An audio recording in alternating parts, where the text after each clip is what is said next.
வணக்கம். இது உங்கள் பொலிட்டிக்கல் பார்க்க நான் உங்கள் நண்பன். இன்றைய தினத்துல விஜயனனுக்கு ஒரே ஒரு வாய்ப்பு கொடுங்க. உங்க ஒரே ஒரு ஓட்டால விஜயனனுடைய வாழ்க்கையும் மாறும், தமிழ்நாட்டின் வாழ்க்கையும் மாறும் சொல்லிட்டு இந்த வீடியோவை நம்ம கண்டினியூ பண்ணலாம். ஏன் விஜயனனுக்கு ஓட்டு போடணும் அப்படிங்கிறது டீட்டெயிலாக இந்த வீடியோவில் நான் சொல்கிறேன். அதாவது பார்த்தீங்கன்னா, அதுக்கு முன்னாடி நம்ம சேனலை சப்ஸ்கிரைப் பண்ணிச்சுக்கோங்க. அதை இங்கே தெரிகிற கியூஆர் கோடை பயன்படுத்தி நமக்கு நிதி உதவி செய்ய முடிஞ்சால் செய்யுங்க. நான் உங்களுக்கான குவாலிட்டியான வீடியோகளை பதிவிடுறேன். சரி, ஓகே. அடுத்தது என்ன போகலான்னு பார்த்தீங்கன்னா, ஏன்ப்பா டிவிகேவுக்கு இப்போ சப்போர்ட் பண்ணுற அப்படின்னு கேட்டிங்கன்னா, அதுக்கு ஒரே ஒரு பதில் தான் நான் சொல்லுவேன். அவர் பட்ட கஷ்டங்கள் அந்த மாதிரி, அவர் மேலே வச்ச அவதூறுகள் அந்த மாதிரி, ஒரு சினிமானுடைய பின்புலத்திலிருந்து வந்ததுனால அவருக்கு வச்ச அந்த பெரும் ஒரு போராட்டங்கள் என்னென்ன அப்படின்னு சொல்லிட்டு தான் அந்த வீடியோக்குள்ள நம்ம பார்ப்போம். அதாவது 2024 பிப்ரவரி 2ஆம் தேதி கட்சி ஆரம்பிக்கிறாரு. தமிழக வெற்றி கழகம்னு சொல்லி ஆரம்பிக்கிறாரு. ஆரம்பிக்கும் போது எல்லாருமே அதை வரவேற்கிறாங்க. எல்லாருமே அது சரி, ஒரு நடிகர் வரணும், அவரும் வரட்டுமே அப்படிங்கிற மாதிரி சொன்னாங்க. வந்த உடனே அவர் கொள்கைகளை சொன்னாரு. கிட்டத்தட்ட பிறப்புக்கும் எல்லா உயிர்க்கும், தமிழ் தேசியம் திராவிடம் ஒன்று. அப்புறம் பார்த்தீங்கன்னா, மக்கள் யாருக்கிட்ட நான் சமரசமா போக மாட்டேன், திமுகவோட சமரசம் போக மாட்டேன், பாஜகவோட சமரசம் போக மாட்டேன், அது அரசியல் எதிரி, இது கொள்கை எதிரின்னு சொல்லி என்னைக்கு ஆரம்பிச்சாரோ அன்னிலிருந்து பிரச்சனைகளை மட்டுமே வாங்கிட்டு இருக்காரு தளபதி. அப்புறம் பார்த்தீங்கன்னா, அடுத்ததா விக்கிரவாண்டி மாநாடு, அடுத்தது பார்த்தீங்கன்னா தொடர் அந்த பரப்புரை, சனிக்கிழமை வெளியே வந்தாரு. அப்பலிருந்து அவர் பிரச்சனையை ஆரம்பிச்சாங்க. பிரச்சனைனா அவதூறுனா அவ்வளவு அவதூறு, கொஞ்சம் நஞ்ச அவதூறு கிடையாது. இந்த அவதூறுகளை வேற எந்த கட்சி ஆட்களும் கேட்டிருந்தா, அனுபவிச்சிருந்தா, ஒரே ஒரு சம்பவத்துக்கு கூட அவங்களால நின்றுக்க முடியாது. பிச்சுக்கிட்டு ஓடி இருப்பாங்க, எனக்கு கட்சி வேண்டாம், ஒன்றும் வேண்டாம்னு சொல்லிட்டு. ஆனால் தளபதி அதை எல்லாத்தையும் தாங்கிக்கிட்டு அவங்களோட சமரசமும் பண்ணாம இந்த அளவுக்கு டிராவல் பண்ணி இன்னைக்கு எலெக்ஷன் டேவரில் வந்திருக்கிறது ஒரு பெரிய சமாச்சாரம், பெரிய ஒரு சம்பவம் அப்படின்னு கூட சொல்லலாம். அவர் இந்த கரூர் சம்பவம், அடுத்தது பார்த்தீங்கன்னா ஜனநாயகன் சம்பவம், அடுத்து சிபிஐ சம்பவம், இந்த உயிரிழப்புகள் அந்த சம்பவம், அடுத்து பார்த்தீங்கன்னா அவருக்கு இந்த அவதூறு சம்பவம், இதையெல்லாம் தாண்டி குடும்பத்தில் சம்பவம், அவங்க ஒய்ஃபு விவாகரத்து பண்ணது அந்த சம்பவம், அடுத்து பார்த்தீங்கன்னா அந்த கூட இருந்தவங்களே சில பேர் அவருக்கு பின்னாடி இருந்தவங்களே முதுகுல குத்திட்டு ஓடிட்டாங்க அந்த சம்பவம், நிறையா சம்பவங்களை நம்ம தொடர்ந்து சொல்லிட்டு இருக்கலாம். இத்தனை வழிகளையும் தாங்கிக்கிட்டு தான் அவர் இந்த எலெக்ஷன்ல நின்னாரு. எல்லாத்துக்கும் ஏதாவது ஒரு இடத்துல ஒரு துரோகம் பண்ணிட்டு ஒருத்தர் போனாங்கன்னா அவங்கள பத்தி மற்ற கட்சியில போய் உக்காந்துக்கிட்டு இவரை திட்டுவாங்க.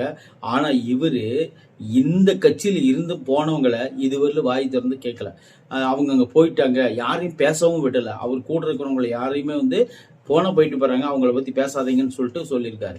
அது போல தன்னை பத்தி அவதூறு வந்தது கூட யாருமே பேசாதீங்க, இப்ப அவங்கள பத்தி பேசணும்னு அவங்க ஐடியாவே இல்லை, அதனால நீங்க அவங்கள பத்தி கண்டுக்காதீங்கன்னு சொல்லியிருக்காரு. இந்த மாதிரி ஒரு நல்ல தலைவன் நம்மளுக்கு கிடைப்பாரா?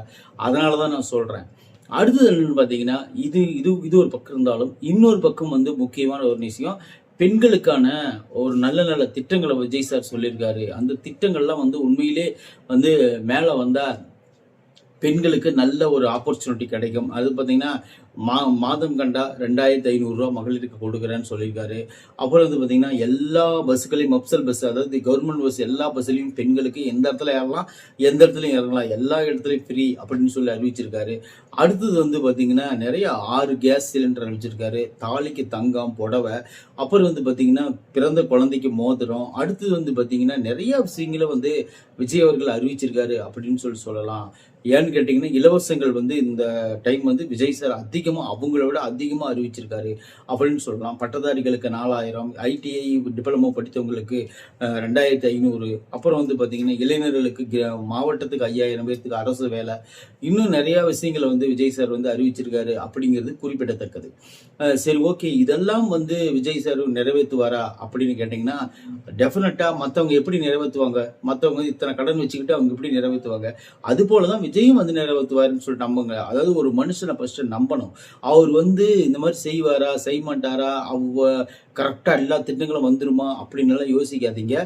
கண்டிப்பா நீங்க ஓட்டு போடுங்க. ஓட்டு போட்டுட்டு கேளுங்க. அப்படின்னு சொல்லி தான் நான் சொல்றேன். ஏன்னு தெரியுமா?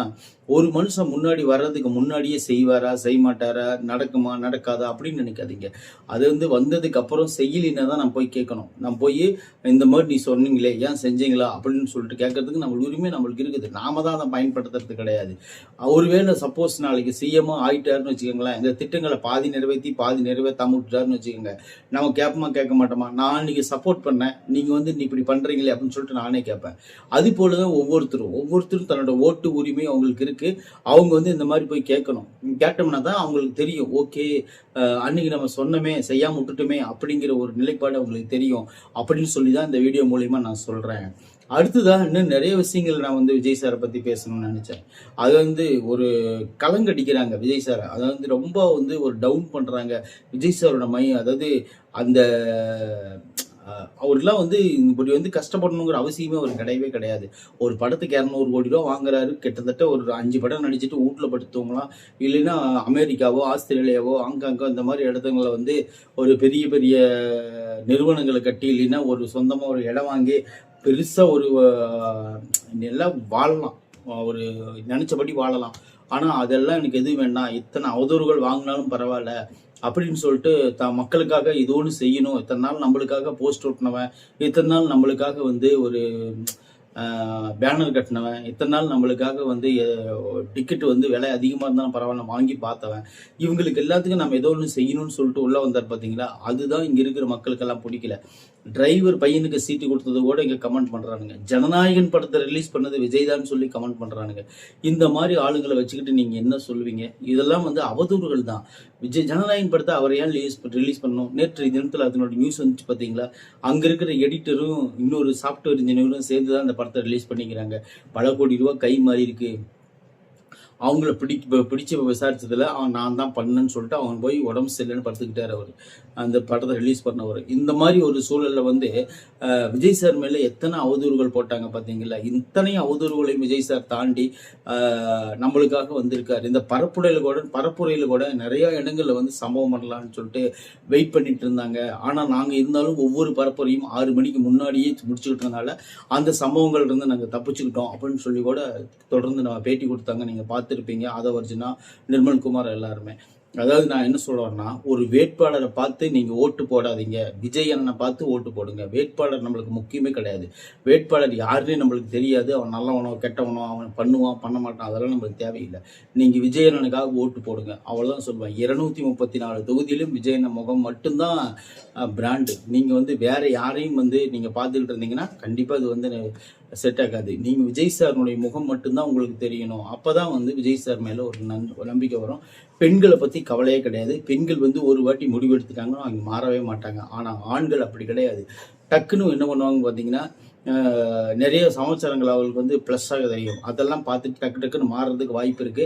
அந்த மாதிரி நீங்க மாறாதீங்க. நீங்க நேராக ஓட்டு போன உடனே விஜய் சாருடைய மனசுல விசில் சின்னத்தை மனசுல நினைச்சுக்கிட்டு அது விஜய் அப்படின்னு நினைச்சிட்டு அதை தொடுங்க.